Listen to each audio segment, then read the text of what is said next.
Welcome to Slamfire Radio. It is August 14th, 2024. This is episode 568. I'm one of your hosts, Adriel.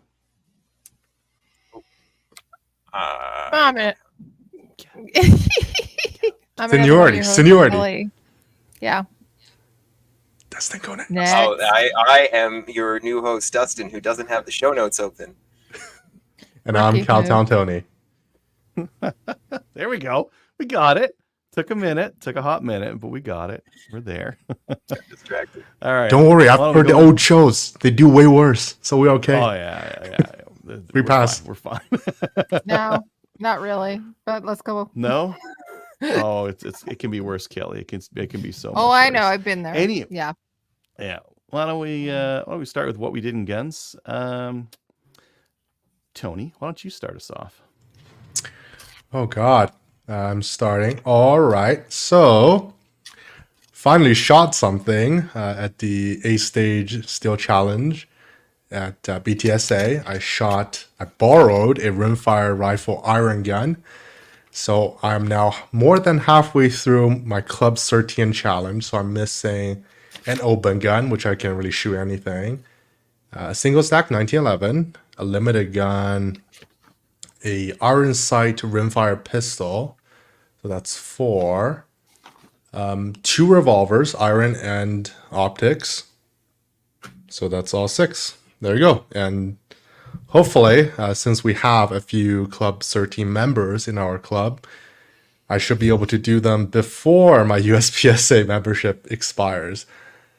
There are rumors or informations that the membership fees for foreign members would be decreasing for next year because they raised it by like 3 times this year. It was around $35 per year, and then they jumped it to around 100, I remember, which is quite a bit. Considering IPSC membership, it's like, what, 40, 80? So like everything in Canada is under 100 per year, not including range fees. If you have a range fee, it's usually in major cities. What I'm looking at is about 300 per year. But USPSA, like, you have no representation. You can pay them. No. BTSA is technically a USPSA club, so, but they don't give you any facility for that $100, which in currency Canadian rupees is what, 140, 130. It's quite a bit up there. So we'll see how Steel Challenge and USPSA's future is at the BTSA. Hopefully it's a good one. I've bought some stuff from SFRC. Their Ontario calls Civil Day. We call Heritage Day in Alberta. Oh God, I don't remember. We got a day off. We got good stuff. So I have a Rifleman's Loop Sling from Macville. This is, I think, their newer style sling. That's the simpler kind. I also have their MS slings, the multis. I don't know what they're called anyway. So not the favorite color. I don't like black guns. Just a thing, but this should help me in my next Maple Seed, so I don't have to borrow all the slings and break them. So that's good. Although, to be very frank, I am not a big fan of loop slings. They put a lot of pressure on my arm, and my noodle arms are not designed for those high pressures. To go with the sling, you gotta have your QDs. Well, not quite cute. They lied about the QD part. It's just regular sling swivels, but Uncle Mike, Mimmed. I believe these are stainless steel, but I might be wrong. Workable. Spear bullets. This is for 223, which is the only rifle caliber I reload for now. I was thinking about going out and hunting some non-games in Alberta, so coyotes, rabbits, whatever, because you can't technically hunt in Alberta with 223. So I got some varmint bullets because it was debatable if shooting non-game animal with full metal jacket is ethical or not. Maybe Adriel will shine some light on that topic. I recall he mentioned something about shooting coyotes with 17 HMR. And lastly, Yeah. this was on sale, and this is the last thing they had. This is a thermal single stack magazine charger. It's like a magazine loader thing. I might do a short video just unboxing this. Huh. This is Do you have looks very old. I can't really find much information on it on the interweb anyway, which is very It's odd. older than you are. Did you bought Likely. that for novelty factor, not because you have noodle thumbs too, right? Sorry? You bought that. Oh. For Pretty much, because 1911 mags aren't that hard to load. I've loaded P mags 10 round. No, P mag 17. That's natively 10 rounds. Those suckers are hard to load. So I have an ETS mag loader for that. Everything else is like, this will save your thumb, but they're not important. Like jamming the 10th round in those things are difficult. So it's like, they have the last one, it's like $10, so I might as well grab it. Despite the fact I hate thermal magazines because they're like sharp plastic garbage, unlike Magpul magazines, which are awesome. What else did I buy?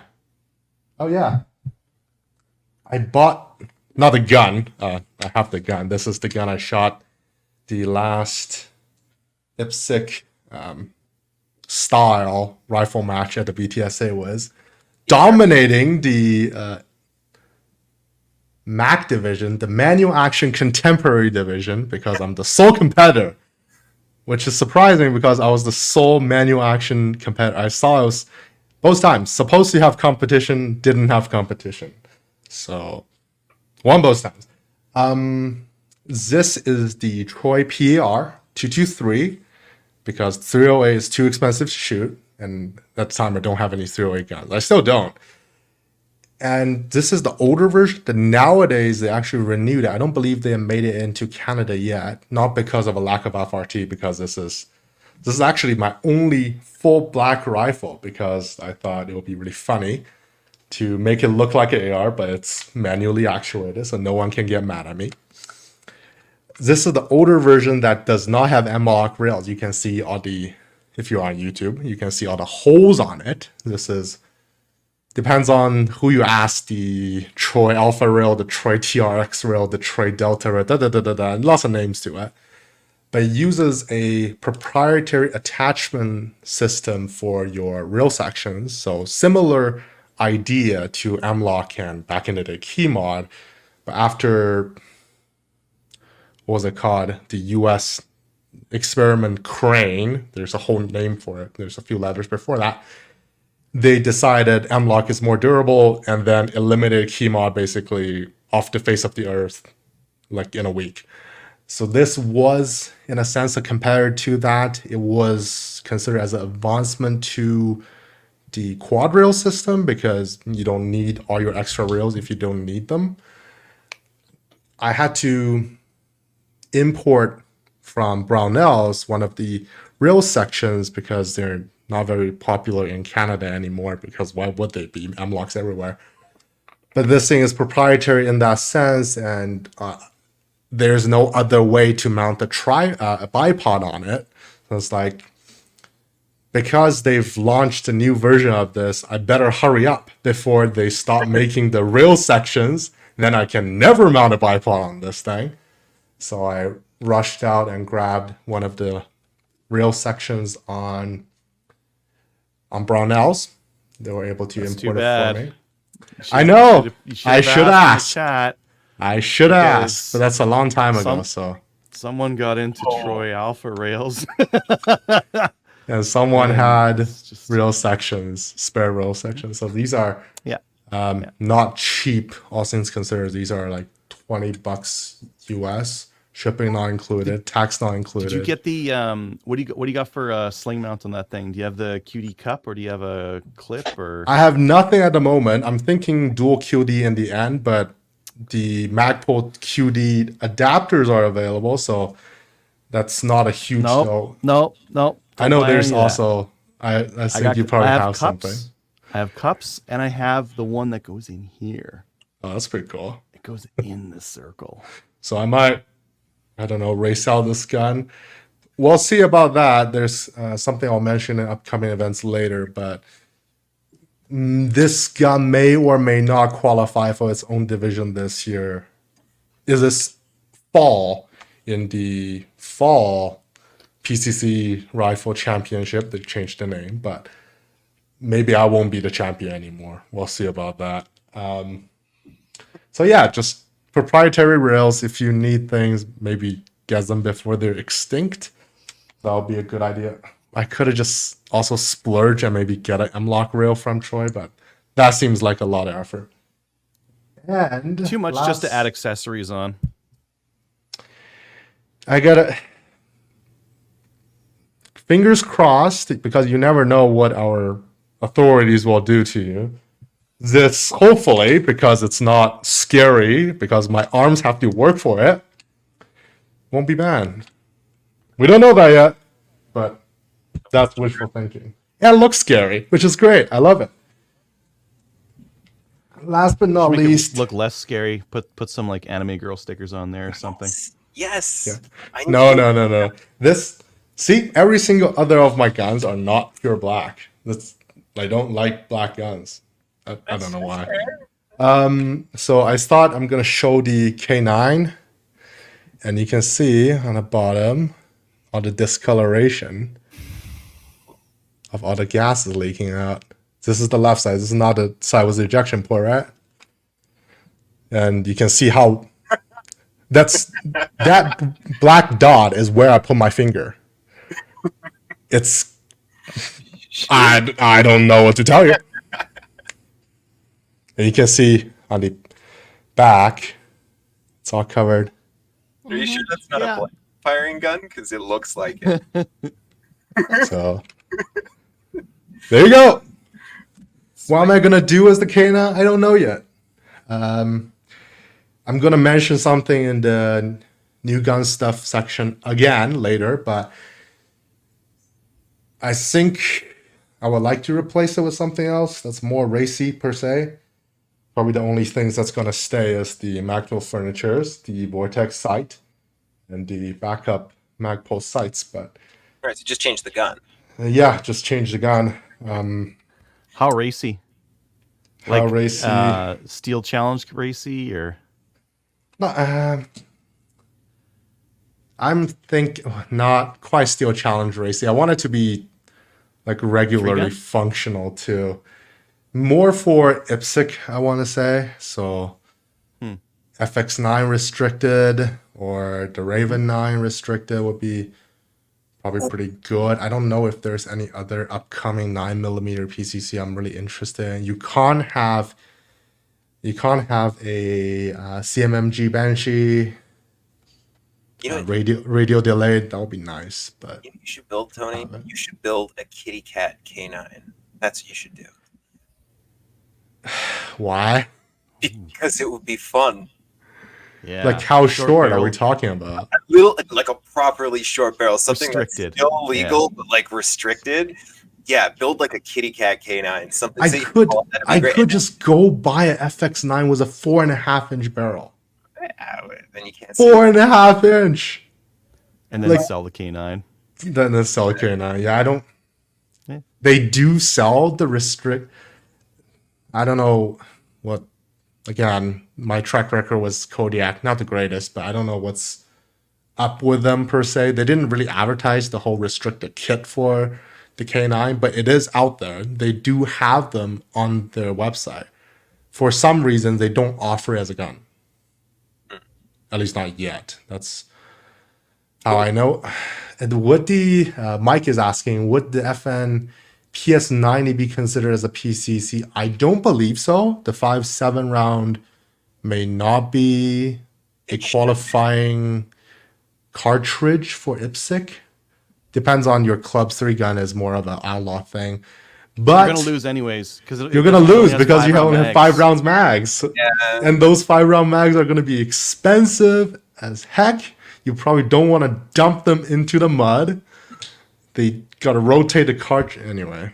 There are Also, lots- you can't reload that.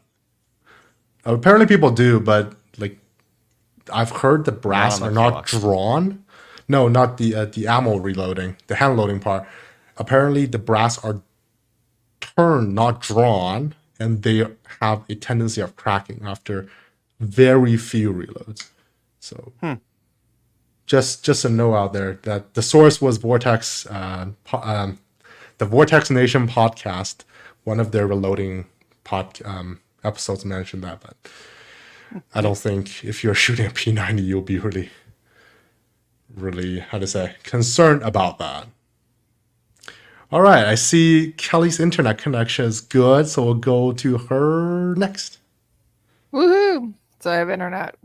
Awesome. Yay. It's booted me twice already today, and it's only 17 minutes in, so let's see if it holds out. I've already dragged down the first section. Oops. Been doing quite a bit since last week. I went to Cornwall as well as Smith Falls, did Maple Seeds this past weekend. Great days, rained, and I mean torrential downpour on Saturday. It waited until we were done shooting, literally and packing up, and I mean torrential downpour. The next day, we did have to suspend shooting for a period of time. It was raining, but I don't care about rain. We're going to be shooting in rain, but the whole lightning piece that was just right over our top of us, that was a little bit of a concern, so we did suspend it. Had a great time though.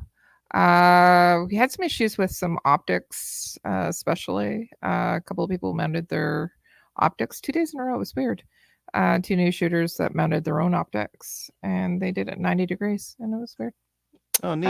Yeah, so it was interesting. A lot of fun. There was 7 loaners on Sunday. We got them all out on the line.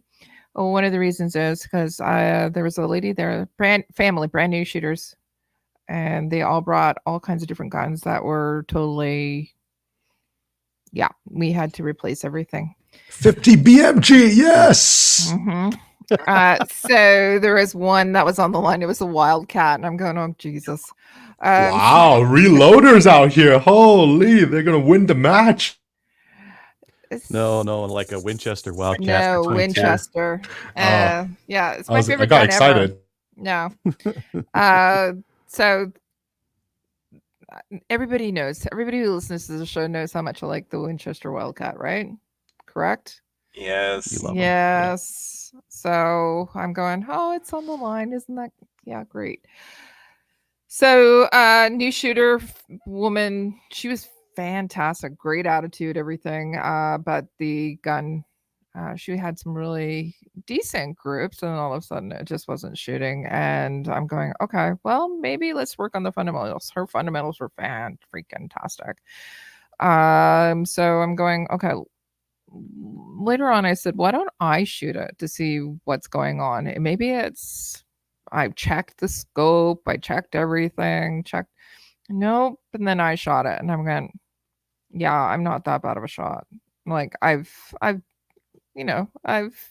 shot a little bit in my lifetime. And we immediately removed the Wildcat. Don't know what was going on with it. Anyways, replaced it Did it with get a one donut? Did it get like a lead or carbon buildup donut inside? I'm wondering, but It had anyways, so she was shooting CCI as well, so it's not like she was shooting cheap shit. And I replaced it with one of the 1022 liners, and it was just like everything came together, right? The sun, the moon, and everything aligned, and she was so excited and so happy when she went downrange after shooting the loaner rifle. And she patched? No, she didn't patch, but she actually there is improvement. She's a brand new shooter. That was the first time she's handled a firearm, and it went from to her actually being able to shoot within a good 4 to 5 MOA, right? So 1.5 inch group. Yeah, and then even less than that by the end of the day. She was super excited. It was such a wonderful day with the whole entire family. But so I decided I was going to tell my story about the Wildcat, and it was being a piece of crap. Really? Just the accuracy just falls off a cliff like that? Yeah, it was bad. And then what else happened on Monday night? We had a shoot bus call. Adriel wasn't on it. It's exciting stuff. Adriel, I still have to write up my notes for it and post that. Yeah, where are those notes? Must not have been that important. Yeah. Well, anyways, No notes. I took notes ish. I'll put them out. Last night we had the She Shoots podcast. We had Carly and Vanja from Vortex Optics on. It was amazeballs. If you guys haven't taken the opportunity to go and listen to it, they're a really great couple, and the company itself is really a great company as well, Canadian optics company. So excited we had them on, and yeah, I'm really looking forward to chatting with them again. They made some recommendations for upcoming She Shoots podcasts, females that they've been working with. And funny enough, a bunch of them are already females that I'm working with currently. So it means that it's a small community, but also people are supporting each other too. This weekend is going to be a huge weekend for me. I have on Friday all of the CCFR women's group. We're going to go up to Collingwood. We're going to be having our Ontario version of the calendar shoot. So we're going to be doing that this weekend and spending some time with some beautiful ladies and some really great people. And I want to really give a shout out to a couple of people in the shout out section about helping us out with the photo shoot. So other than that, I haven't been doing much this week. What about you, Dustin? I think everybody knows I'm the new armor on Rust 2 or Electric Boogaloo. We're reshooting the entire movie guns so that everybody's nice and safe. I was out on set for several days while I wasn't here last week. I also last weekend I went and visited some friends down stateside for a real quick trip. I was down there for like 30 hours. Still managed to squeeze in some freedom shooting. Visiting my shout out to my Pew pew pew. buddy Seiko. No, it was more like click click click click. He's got a great little like 30-yard range on his property, and we were shooting suppressed everything. I am so envious. He just got a couple of new cans, and it's unacceptable how good that technology is. I'm gonna have to import some up here. It's $200 tech stamp. Why don't I do that? But I'll pay all the import fees and all the other pain in the assery of it. But yeah, he got some really nice new 22 one that was a 22 can. Swear to God, that big, maybe 3 inches. And the noisiest part of the entire experience was the brass hitting the ground. Unbelievable. And then he's got that Ruger, the bolt action Ruger takes AR mags. Totally blanking on the name, but The ranch. Yeah. thank you. Yeah. So we put another can he got on that, and we were shooting them out of his shop, and it was the same thing. So quiet. It's unacceptable. It was so much fun, but we mostly had just fun just shooting 22s. And that was like most of the gun stuff that I did in my very, when I wasn't like making sure people were being safe. Cooler than my entire shooting career. Yeah. That's Suppressed 223. Oh god, the blast would be minimal. There's nothing. This is unbelievable. It would be great. Oh man. Yeah. I want to go to there. So yeah, that's I think that's all that I did that was gun related in the last like 2 weeks. How hard is it to become an armorer in the States? Apparently not hard. I think they're implementing on a federal level some new rules. And we're actually seeing there's some new rules like I think being self-imposed in Canada for some of that stuff. I'm seeing some of the guys, set up some new courses and some new things just for like folks in and around that, anybody that's even like in the periphery of it. So, but yeah, in the States, I think they're setting up some federal rules to kind of prevent that from happening again. Because it's like, you throw a rock and you hit 2 guys with an FFL down there. It does not seem complicated to get. Yeah. So, yeah. Yep. Cool. Awesome. Yeah. Oh wait, no, I think that's all of us, right? Yeah. No, I'll do mine next. Adriel didn't do anything yet. Yeah. This is at the top. Nah, I'm just now I'm reading the show notes. What did I do? I did an RPAL PAL combo course over the weekend. Got that in through. yeah, lots of people in the PAL and the RPAL. A little bit less this time. It varies so much from weekend to weekend. It's crazy. I went out and shot the Raven and the 300 Blackout, and yeah, changing the buffer out and putting the correct buffer means that my charging handles didn't break or bend or do anything weird funny, that I eh? wanted to. Yeah, Right, it just parts help. worked. Please read the user instruction very carefully before you operate this firearm. Yeah, and assemble the firearm. Yeah, this thing runs great. I'm loving, like, this barrel is so accurate. I'm making shots out to 300 with red dot on it just fine. So that's Awesome. it's gonna be good for my 3-gun stuff. What's that, Dustin? Would recommend to a friend. Yeah, I would. It's everything I wanted.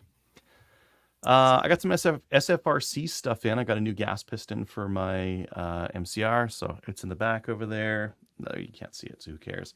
And I got a linear brake for my 300 Blackout. There it Sweet. is right there. Yeah, so I had like a little short, just muzzle thread protector, but the brake was cheap, and this is actually very light. This is one of the S&J hardware ones. Yeah. And it looks cooler than just the muzzle thread protector It on does. the end there. I wanted Noveski's Flaming Pig. Yeah, That seems expensive, That's though. an old one. Yeah. Looks cool, though, Yeah. as a pig blowing fire. I got some more stuff on the way from SFRC, some bullets, and I think a couple of other things. I got my primers in from Cabellas, so I'd go stop in there and grab those. And while I was there, I grabbed another Sig Romeo 5X. That's their red dot that has the AAA battery instead of the coin battery. So there's the Romeo 5 that takes a coin battery, and you can change the mounts on it. The 5X is just one height mount, AAA, and that's it. I like it. I wouldn't want to. It's not as flexible as the other one, but AAAs are like, I always have AAAs when I'm at the range because my headsets run on AAAs. So easy to change out if I ever need to. Not that I will though, because it's got 50,000 hours of life, and I'll change it every year. So who cares?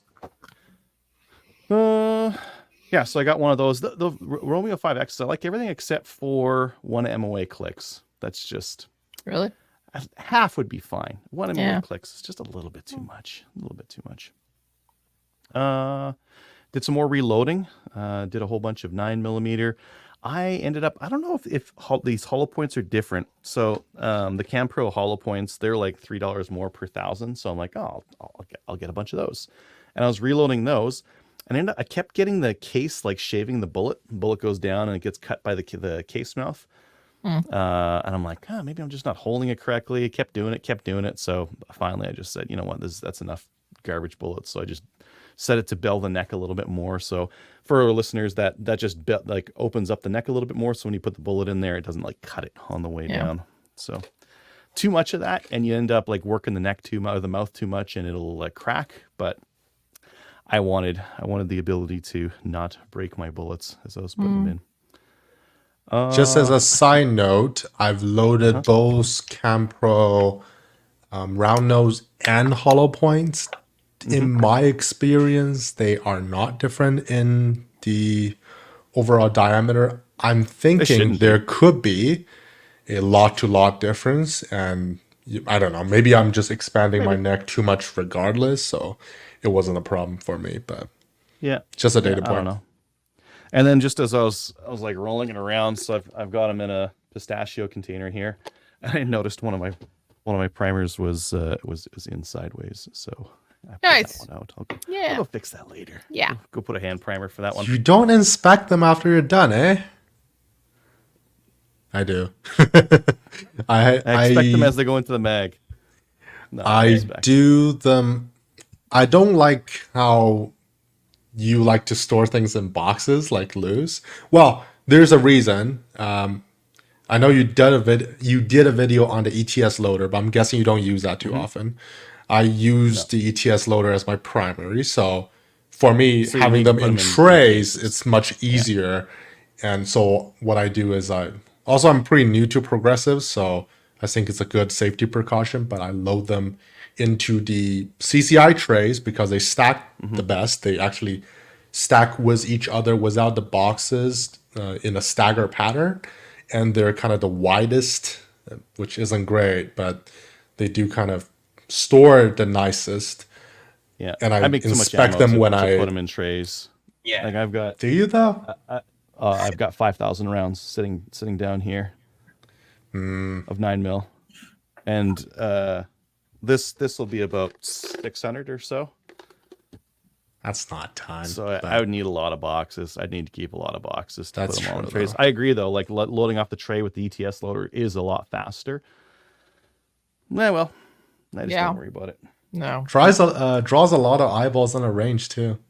Say, what is that? bring- It's very fast. No, when I go to the range, the size I really like is a shotgun shell box. A shotgun shell box, you can fit like a couple hundred 9mm in there, Yeah, that's and true. that fits in one of my 50 cal tins, kind of a thing. So if I'm gonna go shoot 3-gun, I need to carry 9mm, 223 shotgun shells. I throw all my mags as well in there, so all that stuff ends up inside the tin, and I use it like a little 25 round shotgun shell case to hold my 9mm until it gets too worn out or blows out, and then I got to get another one. But That works. yeah, that works fine. And then this came in. Yeah. This is the Smith & Wesson. They call it their M&P FPC. I don't know why they put the M&P label on everything. It's their 9mm pistol caliber carbine. If I put a couple things on there. That brake I added on, and the red dot I added on. I did have the Aim Point Pro on here. It didn't look right. It was way too big, whereas the Sig Romeo is much smaller, and it fits with the overall aesthetic of the rifle a little bit better. I haven't taken it out shooting yet, but I've already seen some pros and cons, things I like or don't like about it. It's very lightweight. It's very plasticky. I watched a bunch of the YouTube videos described it as loses a lot of polymer. It's like that's all plastic. No, it's plastic. Yeah. Lots of plastic. Yep. This Forend, for example, is clamshell, so it's split down the middle, and it's got 2, 4, 6, 8, 10, 12, 14, 16 little bolts and nylock nuts holding the whole thing together, which, ugh. You signed up for this. I said no. I know. I know. And the forend touches the barrel everywhere. There. It's like grabbing onto the barrel, because there's otherwise the forend would have no rigidity to it. It uses the barrel.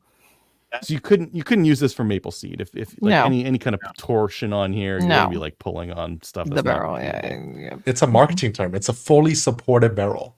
I'm really curious to hear your review of how that thing operates in the wintertime. I think it's gonna be okay. I Why the find, question? running bolts inside a full plastic enclosed gun, I find it works good in winter. Now the only thing that might jam up is the bolt itself, like the firing pin and that kind of thing. Those tend to freeze up if you get too much oil in it, but the rest of it's fine. Sure. The folding mechanism on it's all right as well. Uses the charging handle to kind of latch on and hold on like an M-lock slot on the forend there. And it does fold down kind of small, but actually quite a bit more bulky than the Sub 2000. So people say oh, it's the same thing as a Sub 2000. No, it's not, because it's folding in this sideways direction means that the case that you put it in, most cases, you don't Need mind to if be it's kind a of a little bit tube. tall. Yeah, it makes it very thick, really, really thick when you fold it sideways like that. So it's not quite as compact, but you got the dot on there with no nonsense, no fucky turny forends or little doodads that turn and that kind of thing. It just sits on top of there, on the top of the polymer rail.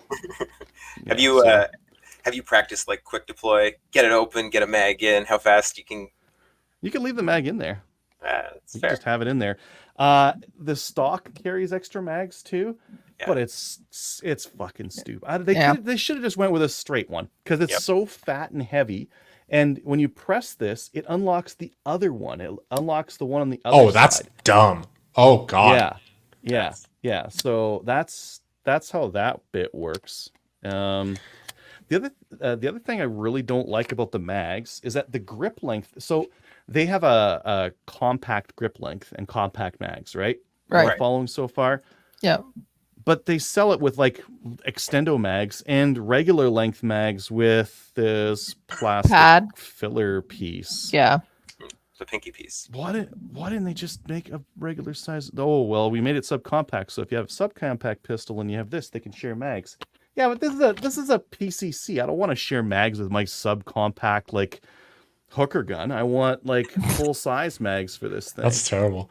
I'm I don't like it. thinking maybe from the data, they will be able to say in the States, the Smith & Wesson subcompact sells the best. So we're trying to Maybe. find the most biggest customer base. I don't know. Well, I mean, all other PCCs use Glock mags. Yep. Like pretty much everything else out there uses Glock mags. So they had to, support their. I don't mind the M&P mags. It was just I don't like that that they went for that short one because you end up with this kind of junk in the way, and when you ram that mag in, your hand, like look at my hand here, like there's nowhere for my pinky to go, and then you ram this thing in here and you pinch the crap out of your pinky because you're putting in a bunch of that kind of stuff in the way. So I don't really like that. I would bet that the Gen 2 version of that gun has a single mag holder that isn't stupid, and that they extend the grip on that. If I had to put money on it, like, Maybe. that's the stock is really chunky. Like it's a really chunky stock on this thing. Tacom in the US, they make a replacement one that is nice and slim and trim because it's the only I don't really like how that. I get why they did it. It's just I don't like it's gimmicky. It's gimmicky where it didn't need to be. I don't mind the charging handle back here. Take it or leave it. It's the same for me. I think the sub 2000, it's got that one that you pull down. It's easier to lock open because you just pull it and turn and away you go. So if you have a double feed or something like that, that one's going to be easier to use. You can't really use the slide release on here. You kind of just hit the charging handle. That's fine. I don't think there's anything bad with that. Does it have last round hold open? It does. Oh yeah. Okay, so that's an improvement over the sub 2000. Sub 2000 does not have that. And how strong is the spring? I don't know. I don't Sub 2000 spring is calibrated notoriously strong. It's really hard for even a full-size grown adult to operate. Feels heavy, and that bolt is I can tell the bolt is heavy. This thing like balances very nicely. So like I can hold it with just a couple fingers because it is just a little bit nose heavy right on the grip there. So just with one hand, it's very, very pointable and very easy. The front is very light because it just uses a skinny little barrel, plastic forend. There's nothing up there, right? All the weight is in the bolt. So if you pull it back here, it pulls the gun back. I'll bet you changes the. Go ahead. Sorry, I'm talking over you. I was going to say, I bet you the 16-inch version of that gun is perfectly balanced. I feel like this one's pretty well balanced. Even just with the 18.5, I feel like it's like pulling up. If you're to shoot Steel Challenge or whatever, like it's very quick to move because there's so little weight up front. I think that's really good. The trigger itself isn't too bad. So it's got a little blade on there. Press your blade down. I think that's fine. I don't like the crossbolt safety. I just don't know why they have to have it on there. Maybe there's like some thing in America where they have to have it, but like this is an MMP pistol. The MMP pistol does not have a safety on it. I don't want a safety on this thing. It'd be cooler if it didn't have one. But at least it's like textured and it's a really ergonomic shape. Look at that. Just wants your finger to go on there. You're not going to miss it. So I think that's unless you're a lefty, then it's going to be your wrong direction. I don't care. It might be reversible. How dare you don't care about your left-handed brother's ergonomic choices? Not at all. Oh, and you can't load this isn't a gun you can put a scope on because there's just no place here. I think there's a rail you can use the screws on this thing to replace and put a rail up there. Ugh. I don't think that would be a good idea. I think a red dot's the correct way to go with this thing. Mm. The 80s caught and they want their scouts back. Yeah. Anyways, so yeah, I'll shoot this weekend. Okay, let us Let know you know how. how it goes. Yeah. Yeah. This weekend I'll be doing a maple seed at Chaz and shooting that gun, I guess. Yeah. Cool. That's what we'll do. Yep. Let's get on to upcoming events. I guess I'll check out the 3-gun events here. Kelly, if you want to Yep. do I'll the maple seeds seed. afterwards. Cool. Yeah, Yep. so for 3-gun, the Canadian multi-gun series in Guelph, that's on September 6th. September 7th is the Chaz 3-gun Battle of Alberta. I'll be there. That'll be that 2-day one. CDTSA's 3-gun match will be Sunday on the 8th. Sherwood Park's running on September 20th. I think that one was canceled, though. That one might be canceled. September 28th, Mighty Peace 3-guns team match up in Peace River. I think that's why it's canceled, because we're all going up there to do that. Like the whole group, just going north. That'll be September 28th. And then October 5th will be another Chaz 3-gun match. Kelly, what about maple seeds? Yeah, there's a few. So Adriel was talking about doing the Chaz one. That's on August 17th. We have Nanaimo Fish and Game on August 20th. Bonnyville, there's still spots available in that on August 24th. Tabor shooting. So there's nothing on there. We were going to talk about having that added. No, but did you talk about it at the Shoot Boss call? it's Rick. No? Yeah. So we figured it Oh. out. It's all Rick's Okay. fault. So Okay. we'll get that up there. Lloydminster. So again, Lloydminster, August 31st, it's in danger of being canceled because there's only a couple of people who've signed up for it. So if you're in that area, Alberta, Saskatchewan, Lloydminster, it's on the border. Come on, go out and attend. September 7th, the Lady Seed in Blue Ridge Sportsman's Club, which is in Blue Mountain, Ontario. That's happening. I'm going to be there. There's still only a couple of spots left, I think. So go out if you're a lady and you'd like to attend Maple Seed and, see me and we'll chat. September 14th, there's Sherwood Park. September 15th, again, it's a ladies only event. The Kelly Squares, the Kellys are coming out to Alberta. We're going to be doing that one. I'm hoping to see everybody there. September 21st, I can't talk. Broken Head River Fishing Gaming Club, that's in Manitoba. You can register there. September 26th. Lone Butte. It's also women's only. I'm not going. I have other commitments here in Ontario. September 28th, we have Chaz again. September 28th, you're going to see me at CFB Borden as well as Mr. Rick. And then on the 29th at CFB Borden, we're doing the known distance. There is a prerequisite. You have to be a rifleman to attend that event. But come on out. We'd love to see you. Yep, that's it. SPFGA Maple Seed on Sunday there, September 15th. Right. Well, I was just noting, I'm like, oh, one of those is on the 14th. I got a PAL course on the 14th. I'll be there.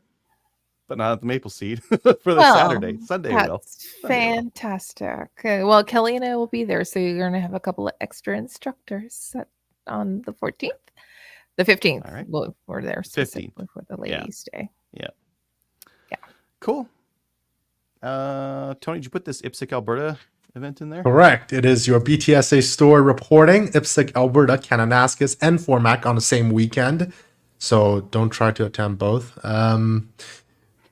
It will be 2 weeks from now. So registration opened up yesterday. If you haven't registered, well, IPSC people probably know, but it's a good reminder to throw in there.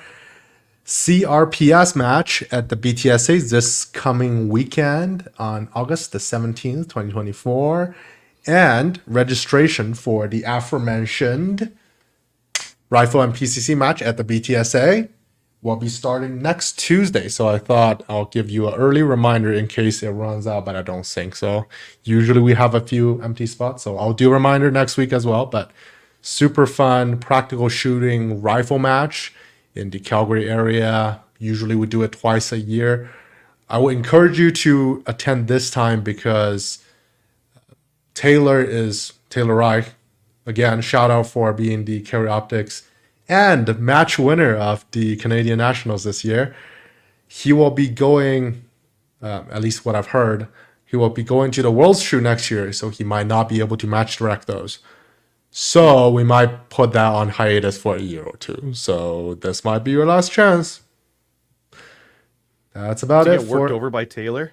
That's anytime I show up in a match with him. This is that's what I'm. this is annoying. Like BTSA is an amazing club, but like go to IPSC, I gotta compete with Taylor, I got wrecked. And then I go to Steel Challenge, I gotta shoot with the Canadian national winner, I got wrecked again. So it's like, this is terrible. But you always have a pretty steady benchmark to compare yourself against, so you will see your percentage kind of go up and down, which is kind of nice. You always have a pretty steady, not 100% steady, but pretty steady benchmark to go against, which is nice. That should be everything for I think upcoming the events. common part here is you getting wrecked. I think that's the common part. Yeah, There's other exactly. people that go in there. Yeah. All right. That was our. I might have to go to that rifle match. That was on November 3rd, right? Let me see. Are you guys gonna allow camping again? Always. Like that. Always. Yeah, that was yes, the last November one, the I think. 3rd. Might be cold though. Nah, You keep saying you're coming, you never come. Of course it That's is. the problem. probably should. Hey. No news this week. New gun stuff's brought to you by Bullseye North. New boomstick. Bullseye North is Canada's shooting superstore and a proud supporter of the CCFR with a wide selection of guns and top trending gear for any shooter. Subscribe to their newsletter for the access to hottest deals. And the bit that they had that I wanted to show was they've got 10% off Mossberg's. Mossberg. Look at that. Mossberg shotguns. Yes. 10%. There's Mossberg shotgun. Mhm. You need a Mossberg shotgun. Just one of those. Adriel says no because you can't quad load them. Well, it'd be hard to Yeah. quad load them. Get one of these. You don't need to quad load it. Get the 20 round mag on Then it. you're shooting open division. That's terrible. I hate it. Uh-huh. Another retro series. Oh, there's the dumpster defender. Yeah. Shock. They have a pump. 590, which is pretty nice. It was a full stock short barrel, I remember. That retro runs 88. pretty. Oh, that A1, I have that. Oh, those 590 mags are so expensive. Yeah, boy. Yeah, boy. I hate to say it, somebody needs to just 3D model that. It's not a complicated build. You could make that. I think And they look so ugly. The Remington ones look so much better. And they're slimmer. Yep. Anywho, that's that. Cabellas for their Wild Wednesday today. So if you're looking for some primers, they've got those, like rifle primers. Yeah. They've got large rifle primers. They also got a fairly good deal on shotgun shells, $44 for 100. Oh, it's out of stock online, limited stock in some places. And then if you are looking for a red dot, an AR height red dot, well, those 5Xs, yeah, they're on sale for $189. So Oh, That's not a bad deal. it's very And inexpensive for if you're a going to red go dot. and shop at Cabellas, go to our website. Click on the link. Yeah. Right? Yeah. And then round up. Okay, go ahead. Round up for that outdoor fund. Yeah, that You bet. some of that ends up in Maple Seed, right? No. And Yeah. she The shoots. events? It's she shoots. She shoots. She No, I shoots. think I'm going to. We should talk about applying for that for Maple Seed. Canada's Okay. Gun Store has some Browning T-bolts in stock. So if these are those straight pull 22s or rimfires. Yep. Right around $1,200. They're very fancy. Wow, look at the maple. Fancy. pretty. Yeah, it is pretty. Yeah. Mhm. Pretty. Let's see. I Run Guns. They've got some different triggers that they can bring in. The SAR Geisley Super Saber and Lightning Bow. So if you're looking for something to make your IWI Tavor a little bit better, yeah, they've got those kind of things. I did And mine. it does make it. Oh, my X95 is a treat to shoot. Makes a big difference, eh? Huge. Huge. Yeah. Mm. They've also got CZ Bren 2s, the 16.5-inch barreled ones, which is just so close, but so far. Intentional. But they're 1900 US, which is like 2700 Canadian, somewhere around there. Yep. That's not that bad. too much. If you're just going to compete with it too, boy, that's a good competition gun. True. But that's a lot of plastic for $2,700 as well. Caltech. Let's see. London Darrow Sports has the Tikka. I just wanted to show this one because it had a neat stock, a GRS Bifrost stock. So it's the Tikka T3X CTR with a GRS Bifrost stock and 6.5 Creedmoor, 24 inches for $2,250. And I am sorry, but that looks so uncomfortable. What the? No, that looks comfortable. It's That not. looks very It's not an comfortable. inline recoil system. I hate it. That's close enough. It's a bolt action too. And this gives you a spot to put your other hand, and that looks like adjustable, like shim adjustable length of pole, Length of pole, yeah. and adjustable cheek rest on it. And it looks like we got some QD cups and sling swivels. So take your pick on what you want for your sling on there. Anywho, they got that. Closest to buying a pistol in Canada right now.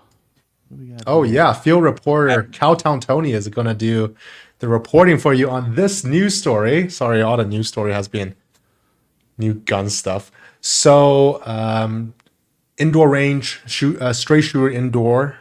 So SSIR in Calgary has started to offer the closest thing to purchasing a handgun in Canada. They have allegedly consulted with the Alberta CFO to start this deal. Basically, you would need a basic membership with them, and then you will pay a premium on top of that that goes according to the price of the gun to gain exclusive access to one of their pistol in inventory.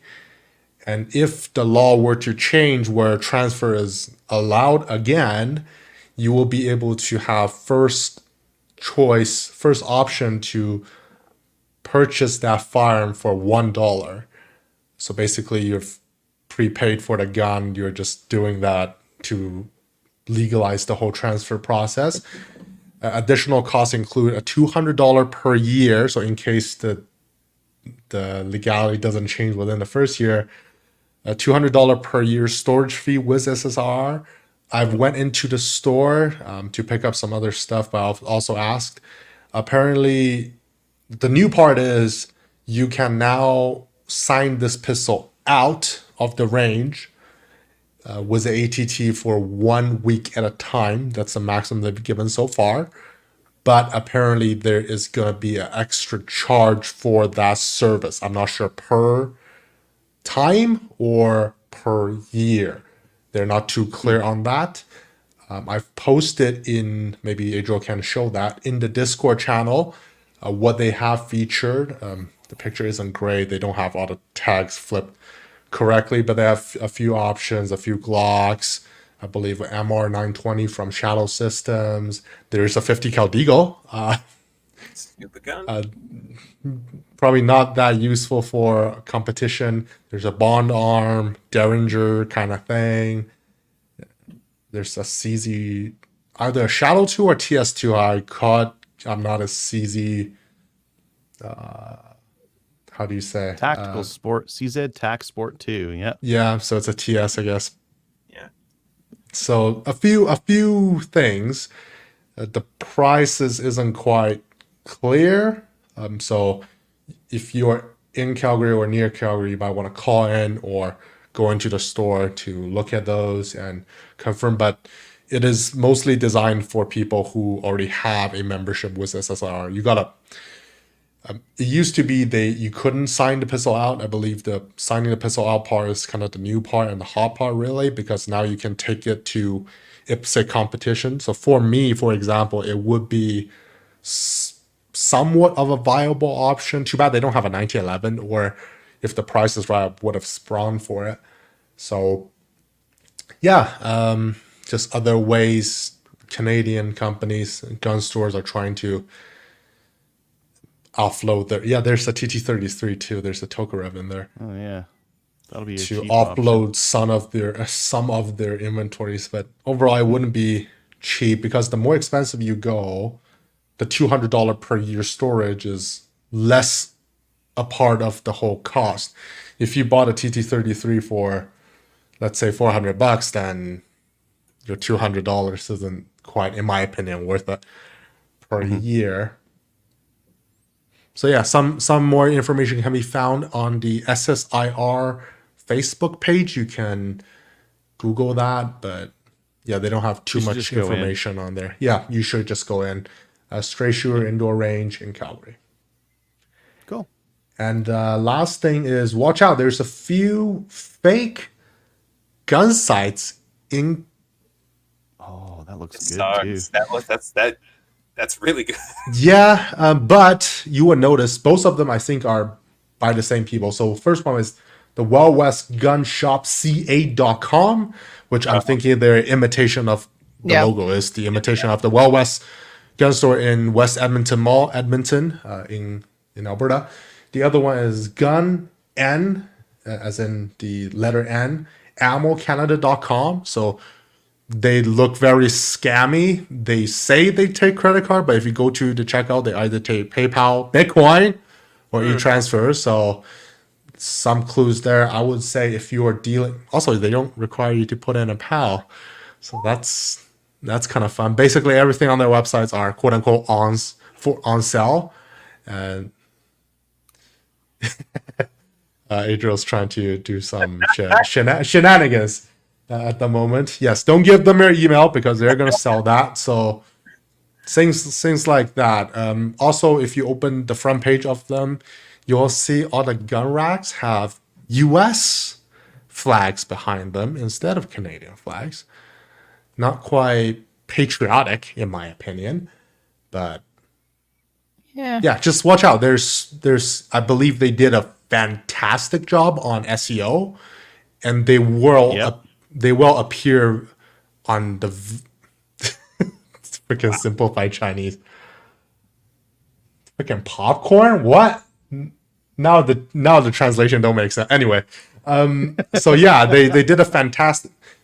I believe professional scammers. They did a fantastic job for SEO, so they will start to appear on the very top of your search results. For example, I was searching for 8-inch FX9s in Canada, and they appear very high. So I don't remember Wild West having this kind of a page, and I did some more digging into it. So yeah, just watch out. Beer bangers. Stuff Yeah, they're very are well optimized. expensive these days. Everyone's trying to hunt for a good deal. Like me, like Adriel, we're that kind of people, but we want everyone to stay vigilant out there. That's my What size PSA. is this? It's no size. You just No add it to the size. cart. $1,000. You don't need PAL for or RPAL for anything. Do they sell any handguns on there? We could get some handgun deals. No Yeah. PAL. They have sell an 50 AR-15. BMGs. Ooh, let's get a They couple. have 50 BMGs. Any- I saw that. So That's Oh, I excellent. want an AR-15. a Oh, few $100. red What flags. a deal. Add to cart. Lifetime warranty, yes. $800. You can't go wrong. Can't Yeah. go wrong. Yeah, and Oh, the other one that's- was this guy right here. Yeah, they have a CMMG Oh, that's Banshee on there. something. You can't have that in Canada. That's Well, infuriating. Dustin maybe. I don't know. Yeah. Now my life is Glocks is just in 1,000. shambles. No, Oh it's, man, large pistol for $32. Wow. Per Sal. Wow. Great deals. Awesome. don't trust Yeah. anything, kids. CFX9s. That's what I was looking at. Yep. Yeah. Cool. And you got a YouTube thing you want Oh, to talk about? yeah. The last thing, Brandon Herrera's video on Call of Duty stole the AK-50, which is kind of an interesting watch. And that will transition nicely into our main topic for today. Brought to you by Dustin. Dustin, what is our main topic for today? So as I was sitting around babysitting things on set, I really wanted to know what everybody's like quintessential favorite or like really iconic TV and movie and yes, okay, video game gun is. As a props guy, this is important to me. The things that we kind of hit on, what like was it a features thing? Was it a look? Is it a feel? Was it like what's your favorite movie and TV/video game gun? And why? And be prepared to have me ask you questions. I will So- go last because I know very little about TV and movies. Okay, Really? that's fair. That's you. I mean, you've never seen something on a TV movie? No, it's just I was introduced to. Why do I feel like I'm going first now? I was introduced to Western like movies and TVs very late in the game per se. I didn't speak well. It's not I didn't speak English at all in my early teens, but most of the time was spent watching Top Gear with subtitles, and I still have to pause a lot of times because it was hard for me to understand. They Hard shotgun. for us to understand too. Yeah, Jeremy Clarkson's barely speaking English. Okay, well in that case, Tony, if you want to go last, Adriel, give me your top 3. The pistols from Equilibrium, Of course, the of course. Berettas. Iconic. Yeah. Uh-huh. And not only the pistols, but like how they're used in that Yeah. movie is so cool. Yeah. Yeah. It's very unrealistic, but badass. And like the rest of the movie, like they really mailed in the rest of it. But Oh, yeah. goddamn, those guns and the way that they used them in that movie was so cool. No, 100%. That influenced a lot of gun fu in movies, right down to and including John Wick, right? Like that movie was really influential for a lot of that. And they have such, like you posted a picture in our chat, and it's just like you can see those from a mile away and know exactly where they came from, and that's what's awesome about them. Yeah. Yeah, I can do that now. I don't know that if I could do that in the early 2000s, like when this movie was out. But yeah, it's a Brennan 92 with a different piece on it. I need to get a couple of those milled. I got to poke my machinist buddy. Yeah, that'd be a fun thing to rebuild. Yeah, they look really cool. Okay, I'll throw a weird one at you. please do. The white M14 from Rogue Spear. So You like fucking it because it's white. cool. Yeah. Yeah. And like Yeah. that kind of influenced my paint schemes on some firearms afterwards. So Yep. I showed you guys a couple. I had an AR, a completely white AR. That's actually where this Forend is from. Is my white AR. And I had one of the first rifles I bought was an SKS, and I painted it white. Just to do that snow camo thing, right? For where I hunt, it's almost practical because a lot of the times I'm hunting in a snowdrift, so a white rifle is a lot more camo than a black rifle is. No, that makes sense. And- Do you have a shotgun pick? No iconic movie or TV shotguns? Really? No, I don't really care about shotguns that much. It brings me hurt every time I hear you say something like that. That is not the first time you've poo-pooed shotguns, but it's hurtful. I love shotguns. Okay, I got a shotgun for you. Give me one. The suppressed one in No Country for Old Men. I figured somebody was going to drop that one for sure. Iconic. Yeah. And yeah, kind of a cool, also unrealistic, but a cool addition to it. Nobody had seen that before though. Like that when that popped in that movie, it was the first time anybody had really seen suppressed shotgun. Such a again, it's a character piece. It's like really intense like that. I think I'm sorry, I'm going to nerd out for a minute. Everybody, just brace yourself. I think little hand prop details can really accentuate scenes. I think attention to detail in weird, new, and interesting ways can be really important, and that did that. It had this element of homemadeness to it, a uniqueness that no one had ever seen, especially within like the setting, and it set off a whole like chain of events after that movie came off. Everybody was curious, can we suppress shotguns? Is this a thing that can be done? It was really cool. That's great. That's a great pick. Thank you. And it did look homemade. Like if you look at the gun IMDb, humongous can on that. Oh thing. wow, soda can. Yeah. Yeah. I don't think the fireball is supposed to be Come on! that big after suppression, but okay. Yeah.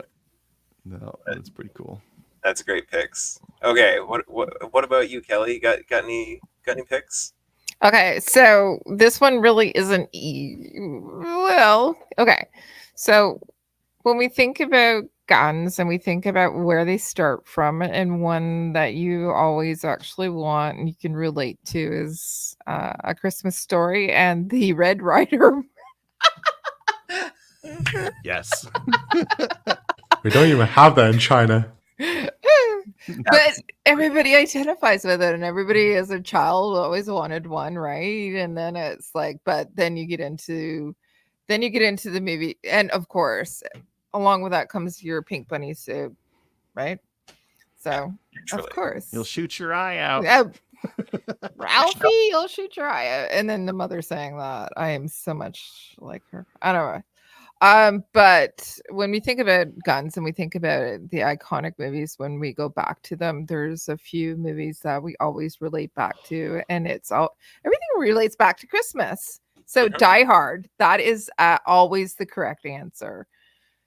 Always the correct answer. So when you're talking about which your favorite firearm, you got the Beretta 92F, which obviously, right? That's what Bruce Willis was shooting, and then Hans Gruber, he was shooting the H&K P7.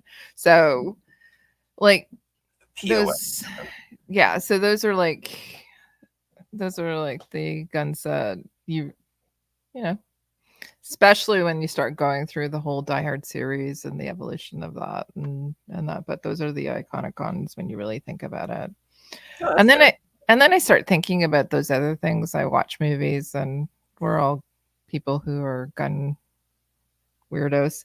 And then we start, and I look at the guns and I'm going, oh yeah, okay. And you recognize the gun, but then I start looking at the technique and that ruins the whole movie for me, right? Teacupping and that kind of thing. Yeah, I can't watch Quantico at all. I'm sorry. I just can't. That's fair. Crossing the thumbs behind the slide. Oh, It's like, no. I hope that slide doesn't reciprocate.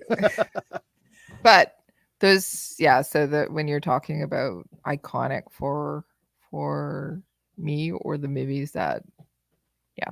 And I don't play video games. So Do you have any iconic rifle or shotguns? Yes, no? no, not really. When you think about it again.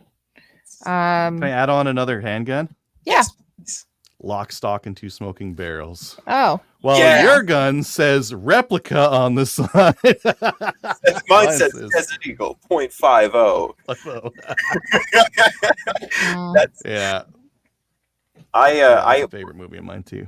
I briefly owned a Desert Eagle, and it is in no small part due to that. Just it's a stupid gun, but just once you want to be able to say mine says Desert Eagle .50. It's yeah, that's great. Well, all right, that's fair. Oh, what did Kyle say? Pretty much any gun from Boondock Saints, yeah. especially the Deagles. Come on, Kyle, the Deagles. That is such an impractical gun.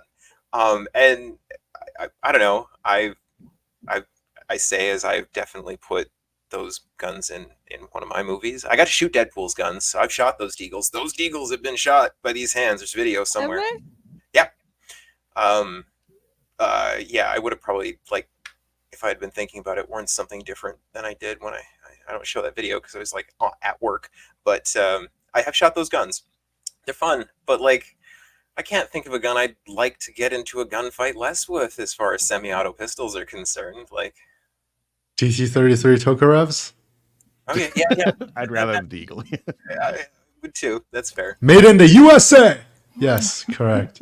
They're It's funny because I mentioned maybe on a show, maybe on an email that I convinced one of my friends in Michigan to finally get his conceal pistol license, and is it the second or the third pistol he bought was a Deagle. He thought about it for so long. It's like, okay, you want it, so buy the one that you want the most, so to speak. Like, but currently, just as a data point, from Magnum Research themselves, the chrome or the gold Deagle is on a wait list for about 4 years. That's silly. Just get one made. Why? So we have to talk about Mike here. Mike, thank you.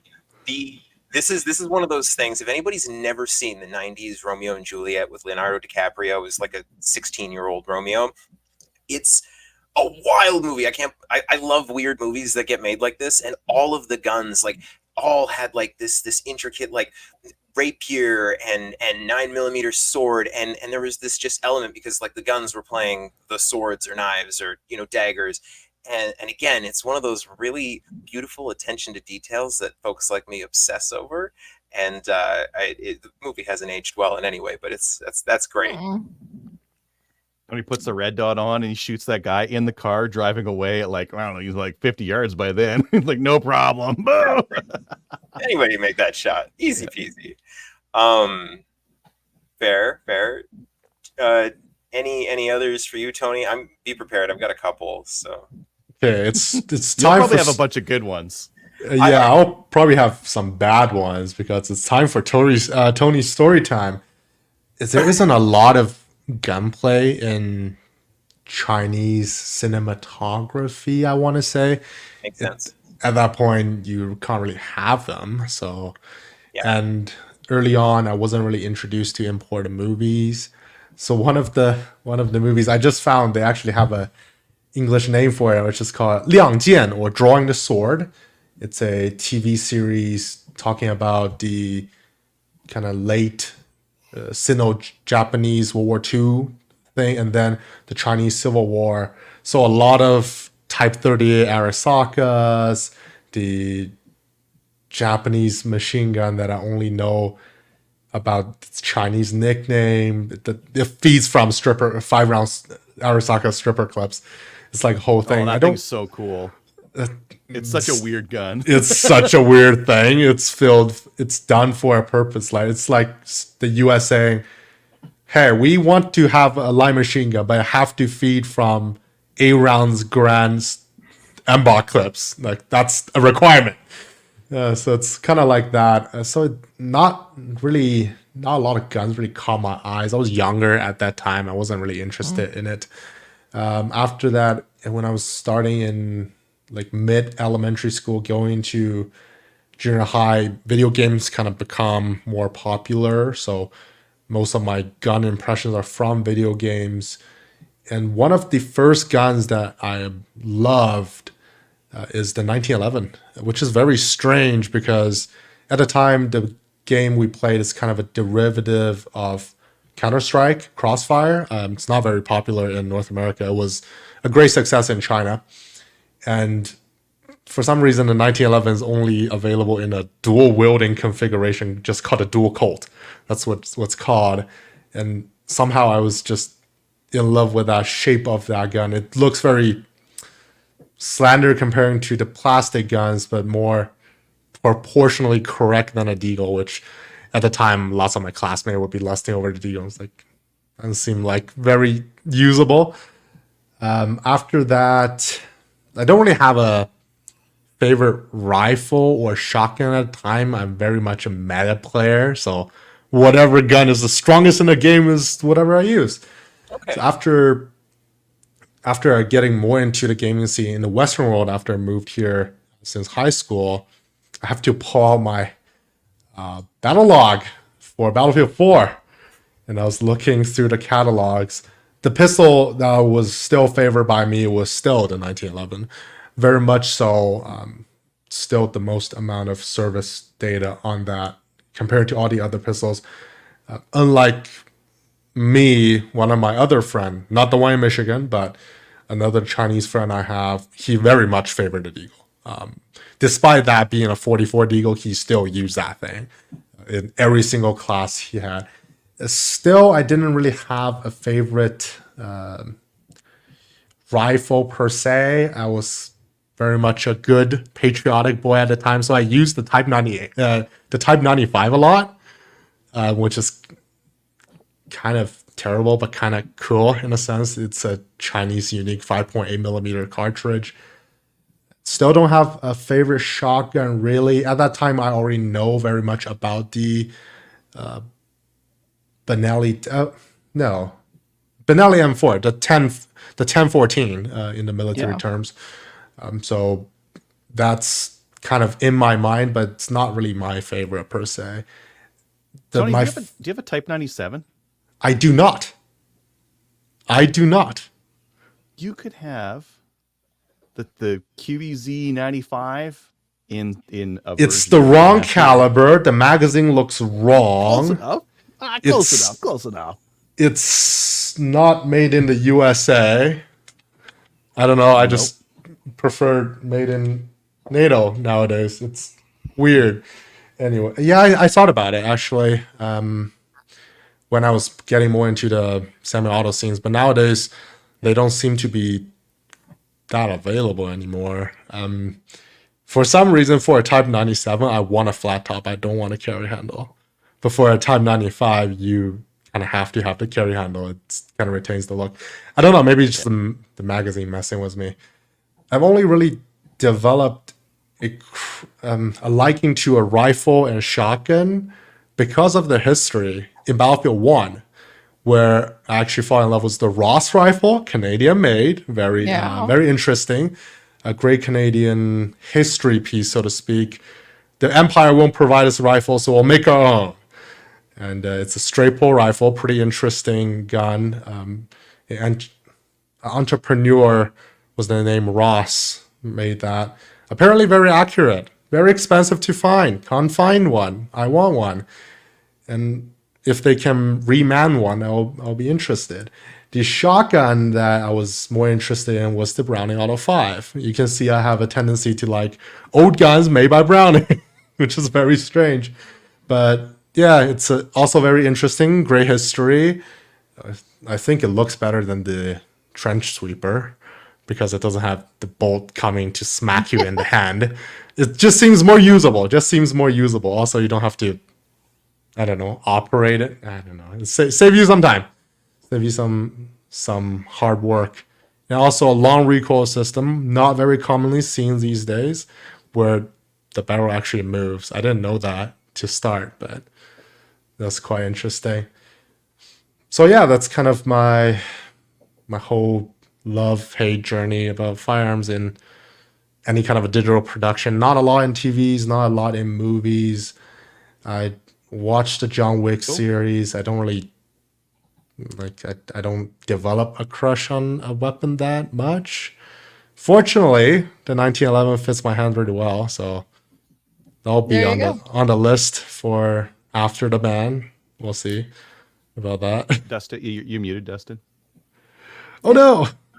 Sorry, it's Now- interesting hearing your like a very different take based on like a different influx of media. Hey, Yeah. I also just have to draw a couple of honorable mentions here. Somebody mentioned Dirty Harry's Smith & Wesson Model 29. That is That a was classic. me. Yeah. That is a classic. Appreciate it. Also, the Sharps from Quigley Down Under. Kyle, thank you. I have a buddy that has one. Really? Cool. That'd be cool. Yeah, I've got a buddy that collects like exclusively old rifles and stuff. Yeah, He's that'd be cool. bananas. That one's really neat. He came over for one of our gun poker nights a couple months ago and just brought some guns, and that one was like in the workshop when I came home, and I was like, "Ooh, this is cool." And then so somebody, Mike mentioned Ryan Reynolds' Sundog pistol from Blade 3. Cool fun fact about Blade 3, because it was filmed in Vancouver here. They made his cool Blade's cool like machine gun pistols. They replicated them in case they needed them for Blade 3, and then never got used. There's 2 of them sitting at the armory that I have in fact played with that have never made it. But That's I've got interesting. yeah. Okay, everybody ready for my little? I'll be relative. You gotta tell us why we're wrong. You gotta No, bring out your big guns. Can I give one more caveat? You asked me about rifles, right? Yeah. And Yeah. I'm an idiot, right? What'd you forget? Oh yes, of course. God. I saw it was gonna be the Wildcat. Christmas movie. When I think Christmas, It I think dire. Die Hard. Yeah. You're right. Die Hard. That is a classic. It was used in Die Yes. Hard. And I'm looking at myself and I'm seeing me and I'm going. I'm talking about Die Hard. And the one that in the picture is white too. So there's obviously the crossover between you and Adriel there. So that's like Right. that's extra classic. That one actually infuriates me that that's not legal in Canada. Right. Yeah, I had an opportunity to buy one of those a couple of years ago, but long story. Anyway, None of you are wrong. This is a subjective thing. I think all of those are really wonderful, excellent, and I appreciate them all. If y'all want to hear mine, so Yes. I'll start with a couple of pistols. One of my favorites, just because I'm a giant nerd, is Mal's sidearm from Firefly, and this Okay. was actually one of those things that motivated me originally to start pursuing, the whole firearms business, licensed armor thing. Like, I was a props guy, and I like collecting props. I've got a bunch of them back there. And I really wanted to make a functional Mal's pistol because I knew how they made it. But the gun that actually exists inside it, because with a lot of prop guns, especially like a lot of prop sci-fi guns, are actually built over very small frame revolvers, because up until the last 10 years, when you wanted something to still fire and you wanted to still get some muzzle flash or give the actor some kind of a physical action, you built it onto a revolver, so you had something that you could load and make safe and still shoot for camera. So that gun's built off of a Taurus 85, if I'm correct, I think, which is like, Taurus. Thank you. Taurus 85, and it is a prohibited revolver in Canada. Well, one day I'll probably own one, because I would love to build myself my own Firefly replica pistol. And it is cool, iconic. I loved that show a whole bunch. I grew up in the prairies, so a kind of cowboy western sci-fi space opera really hit all the boxes for me. So it's one of my favorite pistols. Not my favorite pistol. My favorite pistol is coming up last. So I will touch on two rifles that I think are huge and important, and can't believe nobody mentioned one of them. The M41A pulse rifle from Aliens, I think, is an epic like film, TV, iconic prop. Again, there is one floating around that I've got pictures of, which is really cool. Built on a Thompson frame, but like, if Tony, if you've never watched Aliens, you should. It's a great movie. But built on a Thompson. But you think about that movie and you think about them shooting and the ammo counter going down. They put an ammo counter on that gun, and early 80s, was it early 80s, late 70s? I forget when that one came out. I think that was early 80s. But anyway, it was super cool. Yeah, had a 100-round magazine or something like that. Not explaining where the bullets were, and then like an underbarrel little grenade launcher that was like actually an underbarrel little 2-round pump action shotgun. Just a super cool, iconic, piece of, movie memorabilia. And I absolutely adore that as far as like a film rifle. The other film rifle that I just personally love a lot, and again, maybe because I've gotten to play with it a little bit, is I don't know if it ever had a name in the movie, but it is a Spectre M4 from iRobot. It was the little compact machine gun that Will Smith had in that movie, and it's just a neat little submachine gun, and they dressed it up, made it look really cool. I want one. I still want one. It's just it's a neat gun. Thank you for sharing this. This is great. You watch that movie and you're just like, oh, that's a cool little compact machine gun. I'm like, oh, you too could own one if you had an armorer's license. Yeah. It's sad that honestly, it's sad that you can't just semi-auto those, because that would be a cool thing for folks to own. Yeah. So those are two sci-fi guns that really check a lot of boxes for me as a props guy, because they're different. They're built on real guns. They have some functionality. They have some visual appeal to them, and they all kind of had some intent. As far as shotguns go, my first one is actually going to be the Gold Street Sweeper from Constantine. Super, super cool. Loved that shotgun, and in that the scene where he's fighting all the demons with the thing. It's absolutely wild and ridiculous. It was kind of a ground up build. If you know anything about the story behind production they got, I think, 2 of them built, but hilariously couldn't own them, which is a common thing. Productions will get guns built, but then they can't own them after, which is how a lot of these end up in armories. And but that one, apparently, every piece that wasn't part of the every piece that they could own, they took after the movie was done. But the actual frames are a Street Sweeper 12 gauge, which is, I think, a destructive device in the US. So they're even like more challenging to hold to I handle. saw there was there's something about it that makes it a DD. It's a short barrel drum fed shotgun that anybody can use. They're neat. They're a lot of fun. Again, I've gotten to play with a couple, just like bone stock, Street Sweeper, Striker. I can't remember what they're called, but they're really, really cool shotgun. But it was just, again, it's an iconic movie gun. They put the gold cross on it. It's a cool prop, and the scene where it plays, it's a good scene. My other pick for iconic film and movie shotguns is the Spas 12 from Jurassic Park. We can debate all day long how bad a shotgun it is. It's bad at being a shotgun. It's not good at being a semi-auto shotgun, and it doesn't love being a pump action shotgun sometimes. But it's such a classic. It's got such an iconic look to it just by itself. The folding stock. Yep. Yeah, I was looks wild. I would love for somebody to come out with a kit to like just gussy up like a bone stock, like Mossberg 500 or something like that. I think you could probably make something. It pisses me off that gun is prohibited in Canada. It's so upsetting. Because of this movie. Because of this movie and Terminator. Because it was also, that's the movie that Sarah Connor's like single shot pumping it and shooting it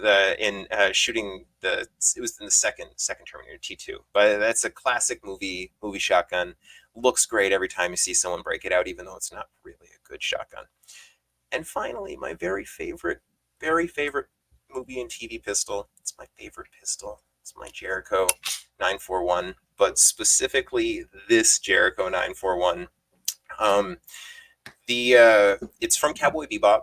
Oh, sorry. Do you have the grips? Yes, you have the grips for it? Yeah, you got the grips for it. I have the grips. But what's really special about this one, Adriel, is this is from the exact same run as the gun that they modeled Spike's gun off of. So his serial number, I think, is 40. What was it? His is like 42 something. My serial number is 4130 something. Just keep everybody guessing.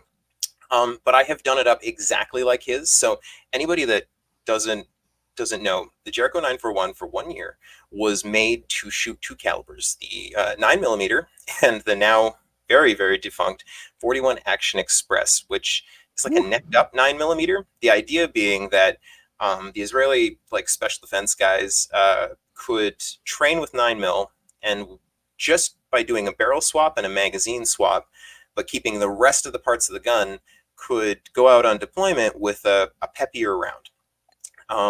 And so for 1 year, they put out this cool case that had two sets of barrels, two guide rods, two springs, two sets of magazines, so you could swap it all out really, really quickly and easily. And anybody that's a giant nerd for Bebop knows that Spike's Jericho has a silver guide rod, just like this one. That is the 41 Action Express guide rod and spring. He's done that for the reduced recoil. You can only get that in that kit. And several years ago, found a guy selling one in Canada. Had no idea what he had. I didn't tell him, so I got a good deal on it. It spun me down a saga. And then when I got it home and I went and just looked up the serial number, and I looked at the serial number of the one that they had modeled, I'm like, oh, I have one that was right next to Spike's gun. Oh. So the weeb in me really, really loves this thing. And a few years ago, I managed to track down 800 rounds of 41 Action Express. Yeah, it tries to send those cases back to Israel, but it's a cool thing to have. So that's my very, very favorite pistol. It always will be. This is the one that I will, no matter where I go, it's coming. I'll put the effort into. Keep that brass. Keep that brass. Yeah. You have no idea how hard it is to find that brass after. I only shoot a couple of rounds, once in a while. It's like a treat. Once a year, I'll go out and shoot it. But I have a hard time shooting it because I'm spending most of my time looking where the stinking brass went, because it's it's a mix of 40 and 9. So you're just like, you're running around on the ground looking like you're on the downtown east side picking up cigarette butts. You're like, oh no, that's 9 mil. No, that's 40. No, that's 9 mil. No, that's, oh, I found one. And invariably, you maybe come home with 80% of the brass you went there with.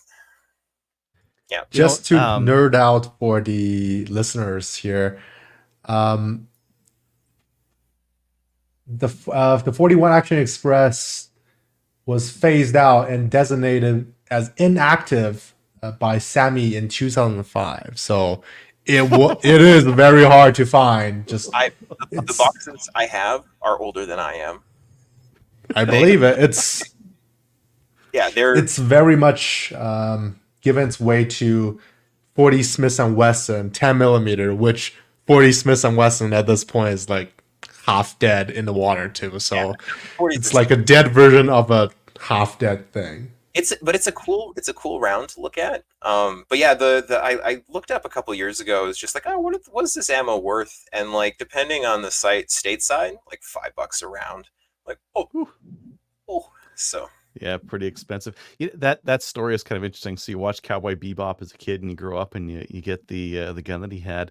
And if you look at if you go into rural areas and you find like old farmers and that kind of thing, a lot of them will have a chromed out 22 revolver. It's single action army style, like like hi-ho silver away. They got Lone Ranger guns. All these old farmers. If you're going to find a handgun out there, that's what you're going to find. A chromed up. It won't be like a proper center fire. It'll be a rim fire because they probably gave it to the kids. They probably oh, you want the Lone Ranger one? Yeah, okay, I'll just buy you one of those. It predates like the registration, that kind of thing. So you find a lot of those because that's what they grew up watching, that kind of show, and those cowboy movies and that kind of thing, and that's what they wanted. It's so funny you say that because I'm like, I'm picturing where a couple are that I am. You're 100% right. Mm-hmm. I think it's interesting also when you ask the question, all the different answers each one of us gave, right? How you are very much from the sci-fi perspective, and where Tony was, based on video games, and I'm older than the tree, so I'm looking. Yeah, those muzzle loaders. Yeah, those are just pining for the days. Yeah. Good old flintlock. Don't need any more. Brown Bess. That's what I'm talking about. 76 caliber. I'll put them down. Patriot. The Patriot. We should have. Go ahead. I want a blunderbuss. I know that's stupid, but I want one. Like, So have you tried looking for them? Because there's a company in the States that sells them as non-firing things that you can make firing things and then verify here. Interesting. I've seen those. I haven't seen any blunderbusses for sale whatsoever. I went hunting a couple of years ago. Like, obviously, like the last couple of years, just like film has not been great. So I haven't had the same disposable income I did for most of my 20s, where I was like, oh, new gun every week. But for a while, that was my life. But I went hunting a couple years ago and came up short. But that's interesting. That's worth exploring. I only have one lock gun, like one muzzle loading lock gun, and it's from the old country. It was a gift from my partner's mom as a welcome to the family. It was like somebody from their family had brought it over from Germany. It's been in the family 150 years, and I'm the only gun guy that they know. And they're like, just feels right to give this to you. So, and it's neat. It's still functional. The only thing I've fired out of it is a bottle rocket at Halloween, but yeah. And so it's great. I'll show you the video of it. It's hilarious. Somebody also put the Pirates of the Caribbean, was playing Pirates of the Caribbean music under the phone that was recording me doing this stupid thing. We actually had a fireworks permit that night, though, so it was completely legal. But that's the only thing that I've ever fired out of it. Anyway, thank you for indulging me. I was very curious. Mike mentioned that Traditions did make a DIY blunderbuss kit. Adriel, you still have your Traditions homemade rifle, right? Yeah. So I guess maybe they don't anymore. Did and do are two different things. I'm super Yeah. paranoid about like trusting myself to load a muzzle loader and not blow myself up with it. That's the other thing. Like Yeah. conventional ammunition is just so easy to use. You need like It a is. 90-degree ramrod, so you have a T on the end, so you can like clear your hand up the muzzle when you're loading. Yeah. Yeah, especially with something like that. Cool. Yeah. Okay. Anything else to talk about for favorite TV, movie, game guns? I guess if you're listening right now, email yours in, and we'll read it next week because Yeah. I'm sure we forgot about some really interesting ones out there. Yeah. All right. Let's get into listener feedback. Live interactions. We've kind of been doing those as we go along. Emails. This isn't a real email. This is a conversation I had with someone, and they're like, hey, you should ask Slamfire listeners this. And I thought it'd be interesting to have it done in Zoomer speak. So this is from Tom. He says, yo, Slamfire squad. So I've been eyeing that T3X GRS Bifrost that's on sale, and the price is fire, but I'm not really vibing with the 6.5 Creedmoor. I'm a 6.5 Swede coated instead. What do y'all think? Should I roll with the Swede or the Creedmoor? I think I just got all zoomed. 6.5. Personally, I hate 6.5 Creedmoor just because Why? it doesn't achieve anything more, in my opinion, in my use cases, than the 308. But ammo prices go up. Also, I have a the set of ammo price- the ammo dies for price is the 308. same. Yeah, The ammo they're- price is the same these days. I have a set The of thing that's- dies for 308. I don't have that for 6.5. So I don't Your know. hit probability at 1,000 yards goes up. I don't shoot at things at True. 1,000 yards. I need 60x at 25 yards. So at 1,000 yards, I need freaking 600x magnification. That just makes sense.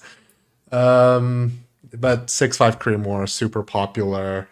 It's going to be easier to find than 6.5 Swede. Right. I The definitely bullets will be the same, so you'll be able to use the bullets between them. You can probably use VLD bullets more effectively as well. I'd definitely roll with the 6.5 Creedmoor for sure. Personally, that would keep it 100, as the kids say. But I don't even know how to do Zoomer speak. Oh my god. I've got both. I've got Creedmoor and Swede. I got them both. But you're like a collector of sorts. Look at your Yeah. background. Yeah, but I'm going to use it. Like, okay, so the 6.5 Swede is what I'm going to use this year. That's something new.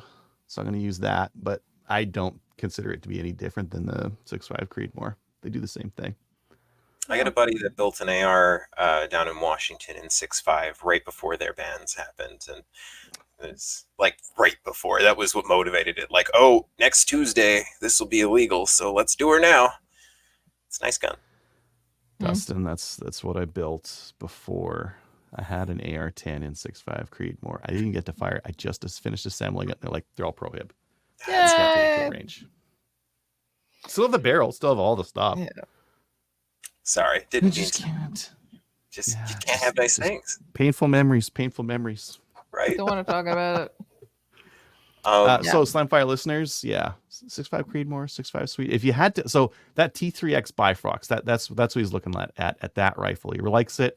Should he get Yeah. it in Creedmoor or hold out for the Swede? Says How depending will on they what- ever make one in 6.5? I think that's not even a question at this Yes, because point. Tikka's European, and they will make stuff in European calibers. And 6.5 Yeah, they by will. 55 is a popular European. So It's they like might. saying I want a Tikka T3X in 6.5 by 54 Mannlicher Schoenhauer. I would not do Well, that. they'll make it. They make Tikkas in 6.5 by Swedish 6.5 by 55. I just forgot it. Yeah. Anyways, they make those. It's absolutely something they make. They might even do 7mm Mauser. Anywho, yeah, they make those. Let's see the T3X Hunter. Yeah, the very first one. If you load up the page, it's a 6.5 by 55 Swedish. It's a little crazy to me, but yeah, maybe that's what it is. 6.5 by 55, 270, 300 Win Mag, 6.5 Creedmoor. They make them both 6.5 Creedmoor Yeah. and Swede. I think, like, for myself, the thing that pushes me into the Creedmoor is just that has gone from being a hipster cartridge to accepted in the community, and I feel it would be just a little bit easier to find. And Kyle in North voted for the America, yeah. Swede because he likes less less. common calibers. yeah, Okay. well, nobody likes a Tom contrarian, does too. Kyle. You want to talk beyond the show. Correct. This is the he forfeited his vote, but like, but here's the thing: this is very much in my gun buying traditions. I like weird guns, like a freaking pump action AR. Has to be in 223. Has to be a NATO caliber. No other way about it. There is one offered in 300 blackout. In hindsight, maybe I should have went for that because that's Alberta hunting legal. Fair. But to me, this is more of a sporting. Yeah, I know, sporting gun. So maybe I'll build a It's 300. sporting. It's sporting. Very sporty. I'm not gonna freaking shoot a rifle match with a 300 blackout. Maybe you could. Oh, for hunting. That would be a No, lot shoot of it. I'm gonna loading, shoot a though. deer. You'll be on the loading bench for days. No, I'm gonna shoot a deer. Yeah. I'm gonna shoot a deer with the face, or maybe I'll shoot a deer in the face with this. There you go. Yeah. Oh my Minimum God. viable. This is Alberta law. It's just bullet have to be big. Doesn't care about a powder charge. It's like you can load a squib and shoot it. It's fine. Mike also mentioned Troy had a PR in his 338 federal. Yeah, they have a Ooh, large based one for 308. I thought about it. I was like, do I really need two pump action ARs? I don't think so. So I didn't. I'm looking at my prime pick right now is actually the Savage Impulse, which is a little expensive, but that's kind of interesting of a gun. It's a straight pullable action. Takes some models, which I will, if I ever get one, will be. I will take AICS magazine. So Cool. So now I know Tony's going to do the YouTube things, but somebody asked a question on the last episode, and I wasn't here, but I did hear the question. You did. Yeah, somebody asked about the business license. Right. Yes, my business license has all of the features unlocked delightfully, including the full auto, but they make it as hard as possible to enjoy that in any capacity whatsoever. Yep. So even to shoot like fully functional live full auto out of it, it has to be at a range that is certified for the discharge of prohibited firearms. Went through this a couple of years ago, and that's a giant pain in the butt to find. And I live in BC, so I can't just go buy some rural property and have magic wand waved and have it certified because I'm not a multimillionaire. If anybody wants to donate a couple $1 million to make that You're possibility, for good. me, Yeah. I'm here. We'll make it happen. But yeah, that's the crux of it. So yeah, you can have all the fun toys, just can't play with them, which is why I don't own most of the fun toys. Like I have the license that I can possess those things, but there's additional business storage regulations, and those get expensive and tedious. And without the added benefit of being able to play with the things, it's just easier for me to rent them from somebody who does own them. I think you talked about that when you were on the show talking about your licensing. Yeah, I think so. Yeah, So, you did. That's an idea for a future show, firearms business licensing. that would be a cool topic. Because there's range rentals. There's what if you just buy and sell a lot of them, like start a gun shop. Yep. There's Verifiers, the they're all armor different thing. too, right? Verifier. Like, yep. Interesting. Yeah, we should do that one. it's a good idea. do you know what is the closest prohib range near you? Yep, I do. There's a Department of Defense range. We've shot there before. Okay, so it's not like Abbotsford or Chilliwack. It's further. It's a pain in the butt. It's a huge Oh. pain in the butt. Yeah, a long story again. I'll tell you off camera. It was a whole thing. It was like weeks of back and forth with the CFO and the business. It was lots. And the transport Interesting. requirement must be a lot, I'm thinking. Tell you about that too. Anyway, yeah. All right, on to YouTube comments, because I'm not writing YouTube comments nowadays. Well, sometimes I still do. So now I'm reading them. The first, there's only me and Eddie, really. Eddie, on episode 567, Tony Foyer restricted just by a short-barreled Raven. We already knew it has a FRT for it. And I replied saying the FX9 does have a FRT as well. I don't really need the MB functions except the safety, which for AR-style guns like this guy, I put safety off on my thumb and I retract my index to put the safety back on. So that's how I do it. So for me, MB safety is a little bit more suitable. Well, my gun doesn't fall. Yeah, so I'm looking at somewhere in the market for a 8-inch or slightly less optimal 10-inch FX9. And in my opinion, I've contacted Freedom Ordnance support before. They're really responsive, so that's good too. And it has been on the market for longer. So in my opinion, a little bit more proven, although we know for a fact the Raven 9 can win a national title. Eddie says, Kelly, are you going to be hunting from the hot tub again? You know what? It is the best hunting camp out there. And I would encourage you to have a Marine Corps finish so that your gun does not rust. thank you. Hard to call it hunting too, and Right? hunting camp. Hard to call it a hunting camp. It's a hunting house. You know what? For 2 weeks out of the year, it is the hunting camp. Other times, it's the Kincaid Wrench. Mhm. Right. Exactly. Eddie also mentions, yay, your Cabela affiliate link is back up. Time to buy some more stuff. However, under the support the show page, the text link for Cabela's does not seem to work, but the logo link seems to. I didn't. Did fix that Adriel with use the mine. link when he bought his large rifle primer last week? You know, if I was smart, I'd think about that kind of thing.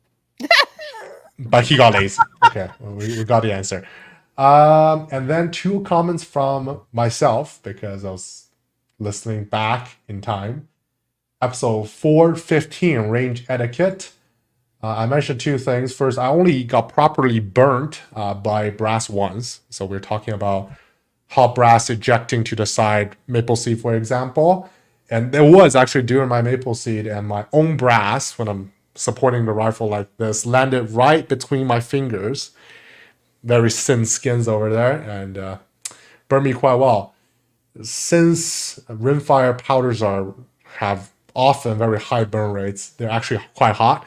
For my hand load 223s, the brass are barely warm when they're ejected, so that's something to consider. And another thing is we're mentioning about different range rules for each ranges. Some want you have muzzle up, some says muzzle down.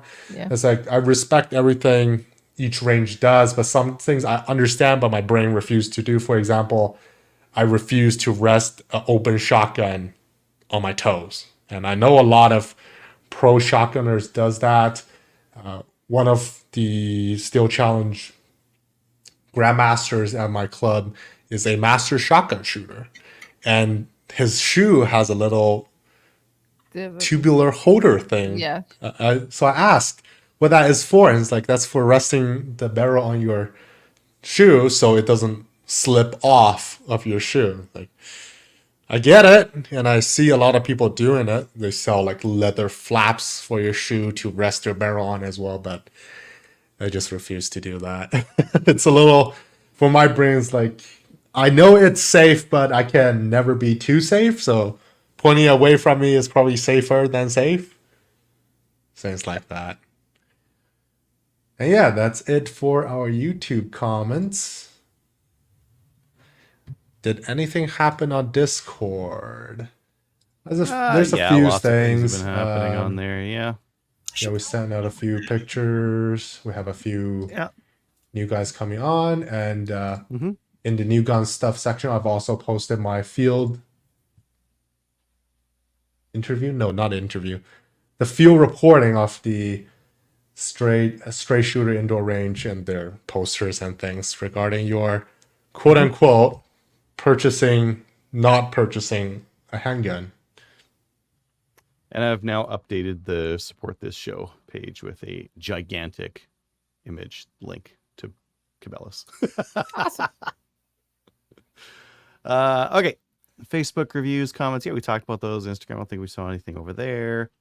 What people bought from our Cabellas and Gun or Brownell's link. We talked about that fairly recently here. So we'll do that again at the start of a new month.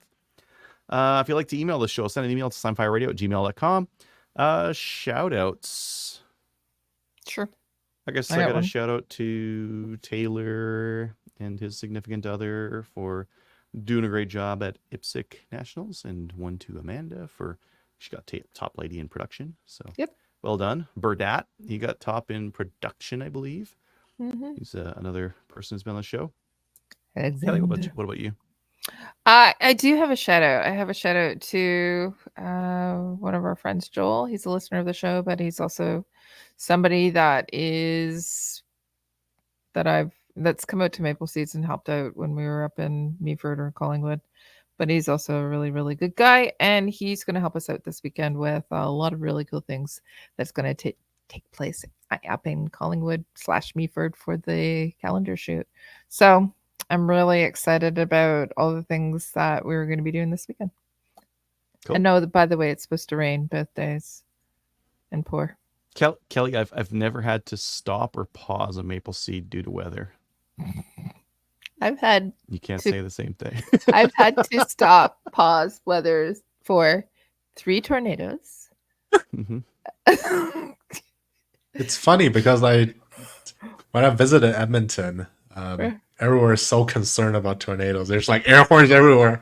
It's like, what's the last time you had it? It's like in the 80s or something. 1987. Yeah, we have at least 1 tornado a year, but I've had 3 tornadoes where it's specifically where we were, and there was a touchdown. I had a dress show. We had to stop that because it was totally.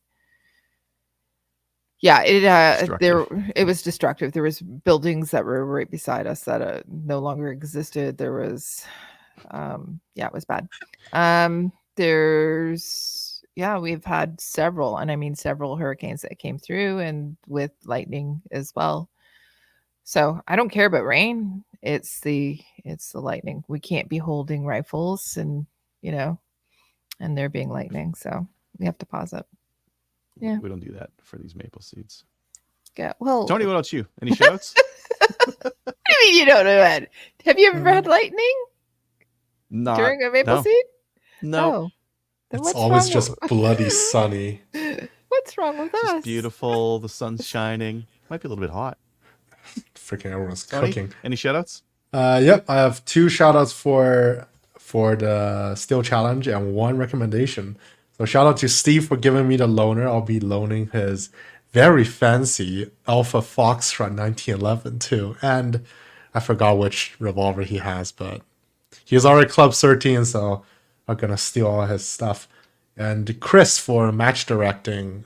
BTSA Steel Challenge just kind of went into this everyone who is more involved becomes a match director kind of thing. So just in case someone is available, now we can have a rotation, just like hosting in Slamfire Radio. And I have a recommendation for one of my new favorite YouTube channels, The Humble Marksman, and his evil twin, the Arrogant Marksman, I believe is what it's called. It's more of a short-based channel, and he posted a video about the Deadpool's. I think that's the recent movie, right? Deadpool's 50 AE Desert Eagle, and he shot it at a USPSA match. So he's going to have a full video for that soon, and I think it's going to be pretty entertaining. So stay tuned for that. I'll post the existing link to that on Discord. So I have to ask, do you not watch any movies? I never really got into movie watching, so I don't watch a lot of movies. To be very frank, You're killing Dustin. I know. I'm sorry, Dustin. Give me a list of all the movies you are a part of, and I'm gonna watch them all. Okay? No, don't do that. Don't do that. The movie that has the most gunplay and is either the John Wick series, which I watched pretty recent, like after the pandemic, or it's Saving Private Ryan. So that's like, I don't watch a ton of things, really. Tony, we can outsource this. What Yeah. streaming services do you have? Do you have Netflix? That's the problem. I don't. Oh, Do you geez. have I don't Amazon watch movies. Do you have see? Amazon Prime? I don't. Okay. Do you have Disney. OnlyFans? No Disney. You definitely don't have Disney. No, I don't have. Host everything myself if I could. He doesn't I watch. don't want to movies. touch these things. He I was gonna doesn't. Evil open source this corporate, and whatever. just get some feedback from everyone else. Hey, recommend some gun movies on Netflix for Tony or something like that. But it looks like If they I've been recommend it, I'm going to stifled. sign up. I'm going to watch it. So You know what we really should recommend do? away. So, We should do a GoFundMe page for Prime and Netflix for Yeah. Tony. well, So so he- now, Tony, you could write off like a Netflix subscription as like a tax deductible like research expense because you Yeah. as long as you're watching gun movies, Yep. I get to write off all of my movies. I save every movie that- ticket. I write them off. all That of is very funny. It's not the money thing. It's just like I'm either at the range, at work, at home, eating, sleeping, or reloading ammo. Like my life is very monotone. Now I have one more duty to come onto Slamfire, which is great because otherwise I'll be watching Slamfire. See, Right, my life is very comment. simple. Yeah, writing emails. You still Last make minute. comments. Yeah, To, still to do. Eddie. I have two shout outs I want to make, but I also have just a very quick because a movie that I made a couple years ago just came out. It's called The Inheritance now. Oh, Yeah, Name change, eh? yeah, name change. Formerly known as The Last Will and Testament of Charles Abernathy. I guess they thought that was too wordy, it's too long. yeah. Yeah. They named it the same thing as like 8 other movies. So good luck finding it. But it is out, and again, there's a lever gun in it with 2 rounds. Whole movie, you only get 2 rounds out of that gun. The director promised me was on set. We fought about this. It was like, okay, you can only rack that 2 times. There are only 2 bullets in the gun. You can only do the cool action 2 times. Okay, you didn't know what I promised. It's just the 2 times. So once here and the once here because they're different scenes. And they racked it 3 They times. did it more. They Yeah. did it. Watch the movie and just like, ah.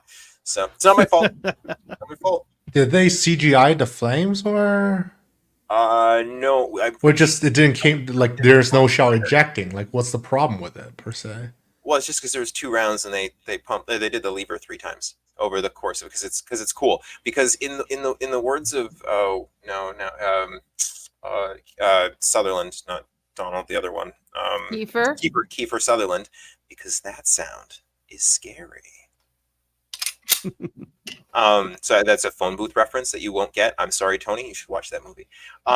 Phew. Everybody else should also have seen that movie. Anyway, my 2 shoutouts real quick. One is to my buddy Seiko. You're awesome, and I'll know if you haven't watched this because you'll have to tell me that you heard me give you a shout out at the end. And my other shout out to Trevor. I know you're somewhere lurking, listening, commenting once in a while. Maybe you should come back on the show and come say hi. Yeah. There we go. Let's go on. Oh, I got a recommendation for YouTube. I've been watching Banana Ballistics a ton recently. Really? Yeah. Haven't seen it. Have you got Kelly? Have you seen that one? Yep.